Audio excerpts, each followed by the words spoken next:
Girls, आज मैं आपको राजा राम मोहन रॉय कराने जा रही हूँ। और राम मोहन रॉय को भारतीय पुनर्जागरण के अग्रदूत के रूप में जाना जाता है इतिहास में। और इनका जन्म 22 मई 1772 को बंगाल प्रांत में हुआ था। इनको राम मोहन राजा की उपाधि दी गई थी। और 1830 में मुग़ल सम्राट अकबर जो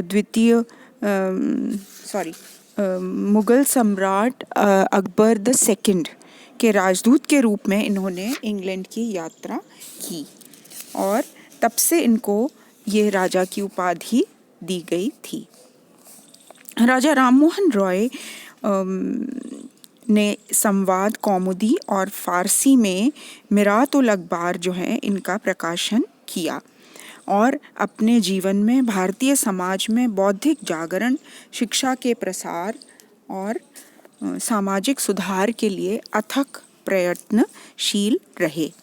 इनके विचारों पर पारिवारिक वातावरण, विभिन्न धर्मों के अध्ययन का प्रभाव और ब्रिटिश शासन व समाज उनका गहरा प्रभाव दिख पड़ता है।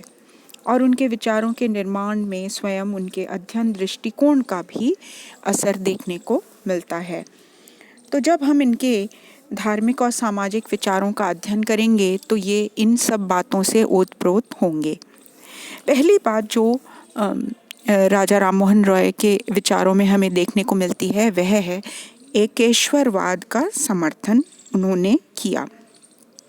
यानी उनका यह मानना था कि संपूर्ण सृष्टि में एक ही आध्यात्मिक सत्ता व्याप्त है और उनकी जो एकेश्वरवाद की धारणा थी वो उपनिषदों में निहित जो अद्वैतवाद है उस पर आधारित थी।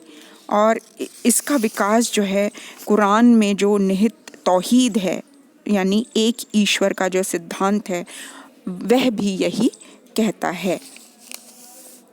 तो भिन्न भिन्न धार्मिक मान्यताओं से उन्होंने असहमति प्रकट की और एकेश्वरवाद में उनका विश्वास प्रबल था और इसीलिए उन्होंने मूर्ति पूजा, बहुदेववाद और अवतारवाद का भी खंडन किया। दूसरी महत्वपूर्ण बात जो धर्म से रिलेटेड है वह यह थी कि संपूर्ण मानव जाति का ईश्वर एक ही है और सभी के लिए सार्वलौकिक नैतिक नियम जो हैं वो उपलब्ध हैं। कौन से? सत्य, अहिंसा, दान, अस्तेय, ये जो सद्गुण हैं ये सार्वलौकिक नैतिकता के अंग हैं और इनका पालन सभी धर्मों के अनुयायियों को करना चाहिए। तीसरी महत्वपूर्ण बात जो उन्होंने कही वो थी धर्म के प्रति बौद्धिक और तार्किक दृष्टिकोण। उन्होंने धर्म को एक इहलौकिक आवश्यकता के रूप में स्वीकारा है और इसकी सामाजिक उपयोगिता एवं महत्व पर उन्होंने विचार किया है। उनका ये मानना था कि धर्म व समाज का परस्पर इतना घनिष्ठ संबंध है कि वे लगातार एक दूसरे को प्रभावित करते रहते हैं।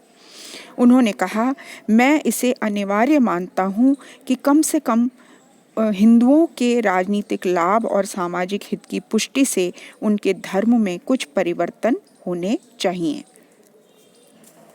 तो वो हर चीज़ को तर्क और बुद्धि के बल पर आंकते थे। चौथी बात जो महत्वपूर्ण उनके धार्मिक विचारों से रिलेटेड है वह है धार्मिक सहिष्णुता का भाव।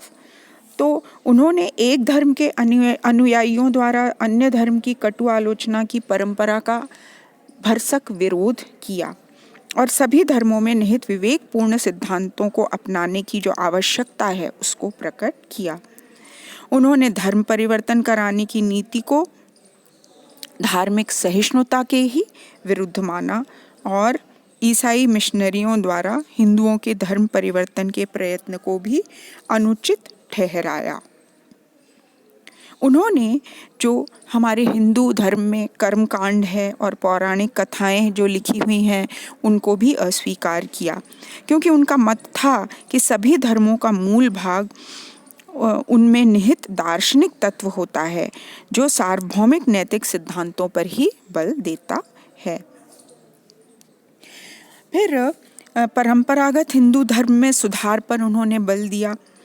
वो कहते थे कि सामाजिक, आर्थिक और राजनीतिक पतन का मुख्य कारण हिंदू धर्म में जो दोष और कमियां हैं वो हैं, और ये भी उनका विचार था कि पुनः हमें हिंदू धर्म को शुद्ध करना चाहिए, इसकी शुद्ध रूप में स्थापना करनी चाहिए, और मूर्ति पूजा, बलि प्रथा, सती प्रथा और अवतारवाद आदि के वो जो विकृतियां हैं, इन विकृतियों के बिल्कुल खिलाफ थे।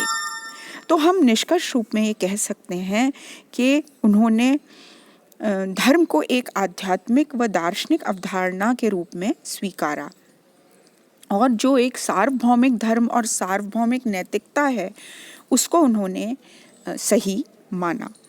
तो इस प्रकार हिंदू समाज में पुनर्जागरण को उन्होंने पुनर्जागरण की उस धारा को जन्म दिया जिसमें हिंदू समाज के सभी पक्षों को सकारात्मक रूप से प्रभावित किया गया और भारत को विश्व समाज से जोड़ा गया।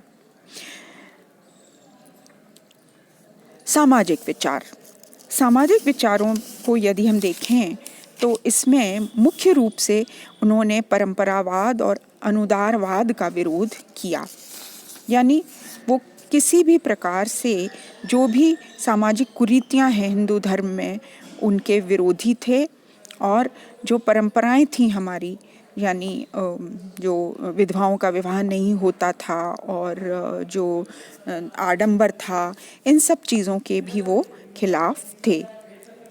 उनका तर्क था कि मात्र प्राचीनता के आधार पर किसी सामाजिक कुरीति को उचित नहीं ठहराया जा सकता। दूसरी बात, वो कहते थे कि यदि परंपरा को ही सर्वोच्च मान लिया जाए तो सामाजिक कुरीतियों का अभाव ही हिंदू धर्म की प्राचीन परंपरा है, क्योंकि वेद और उपनिषद जो हैं वो इन कुरीतियों को नहीं मानते।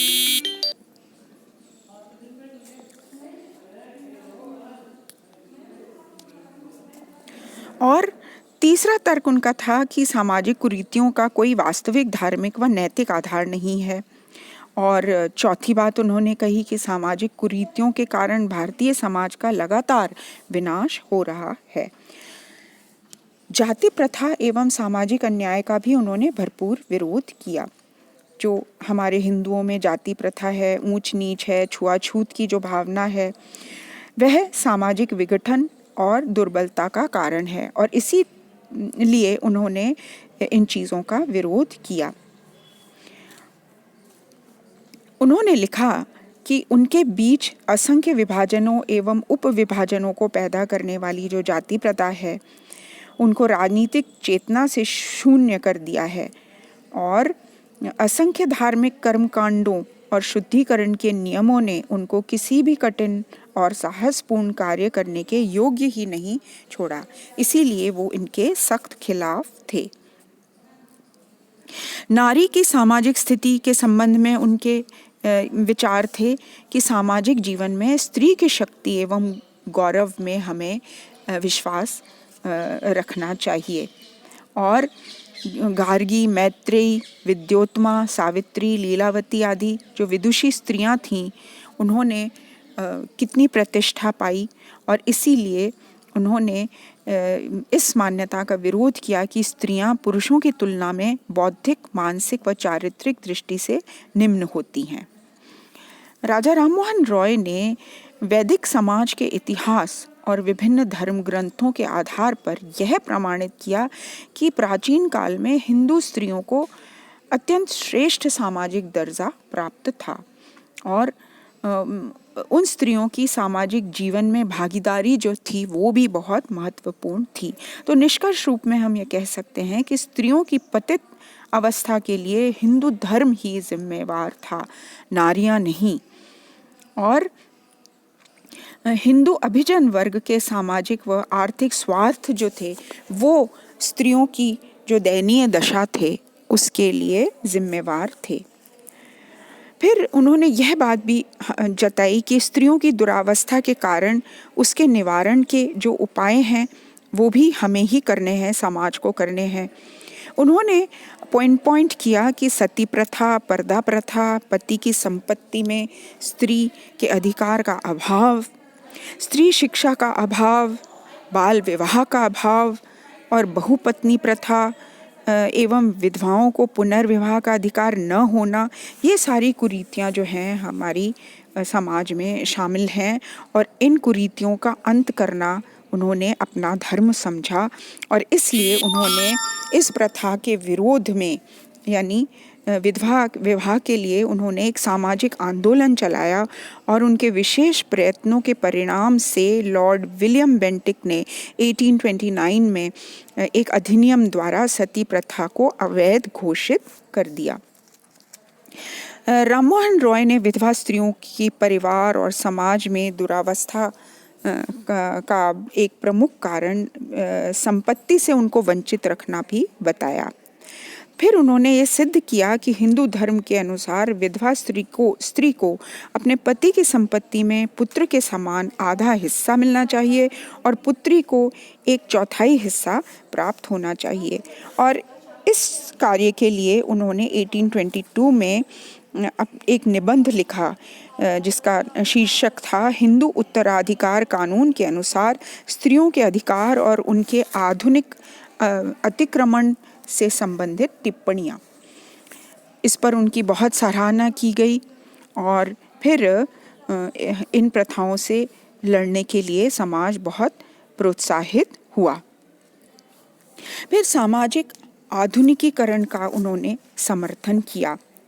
उन्होंने कहा कि बिना सामाजिक आधुनिकीकरण के कोई भी राष्ट्र विकास नहीं कर सकता और इस दृष्टि से उन्होंने धार्मिक सहिष्णुता, सामाजिक न्याय, व्यक्ति की स्वतंत्रता, आधुनिक शिक्षा पद्धति, सामाजिक व आर्थिक सुधार आदि के विचारों पर बल दिया और भारतीय समाज में जागृति लाने के लिए प्राचीन शास्त्रों की उदार एवं आधुनिक व्याख्याएं उन्होंने की और यूरोपीय समाज की लाभपूर्ण प्रवृत्तियों को अपनाने पर भी बल दिया। तो निष्कर्ष रूप में हम ये कह सकते हैं कि आधुनिक भारत के इतिहास में राजा राममोहन रॉय वो पहले विचारक थे जिन्होंने भारत के सांस्कृतिक और राजनीतिक पतन के मूल कारणों को समाज में ढूंढा और उन्हें समाप्त करने के लिए कई कदम भी उठाए।